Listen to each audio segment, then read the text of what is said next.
Et me revoilà. J'ai lu Mort sur le Nil de Hercule Poirot.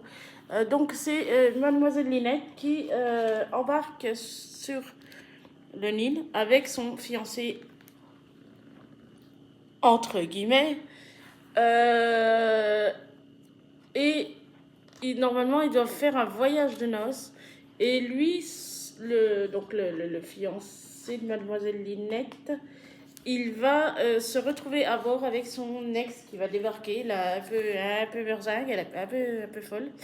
Et elle va, en rigolant, dire de toute façon, je te tuerai. Mais il va se passer quelque chose, c'est qu'elles vont en gros sympathiser ou un truc. Enfin, non, elle va un peu plus leur pourrir la vie. Et en fait, il va y avoir une personne inattendue, Monsieur Hercule Poirot. Il est souvent dans les trucs où c'est qu'on l'attend pas. Et il va débarquer et Mademoiselle Linette va se confier à lui. Va lui dire que elle a fait son testament, que vu qu'elle s'est mariée, elle a changé de testament, enfin bref. Et elle va demander à Monsieur Poirot de la protéger parce qu'elle a peur pour sa vie, elle a peur de se faire tuer et tout.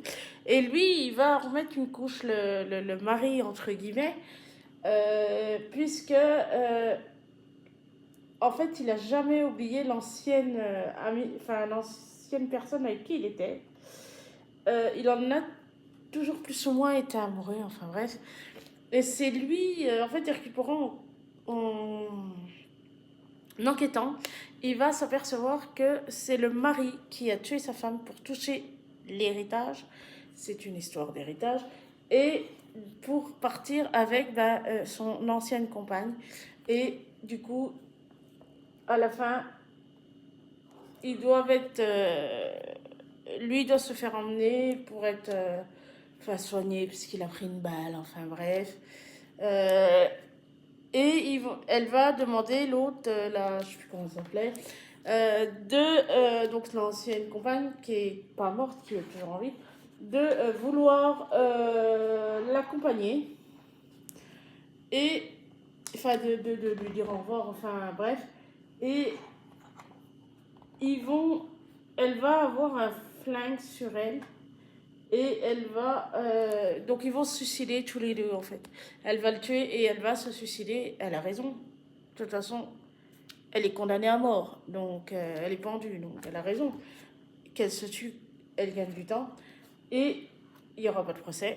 Et du coup, Hercule Poirot est très déçu de cette situation. Il n'aime pas trop cette situation-là. Donc voilà. Mais c'est un très bon livre. Je l'avais déjà lu il y a très longtemps.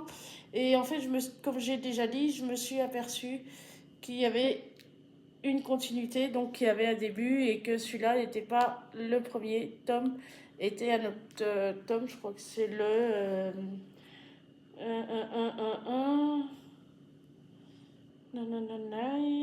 Celui-là, c'est le tome 15. Ouais, en sachant qu'il y en a que j'ai lu avant. Donc voilà. Je vous souhaite une bonne après-midi et je vous dis à très bientôt pour une prochaine vidéo. Ciao!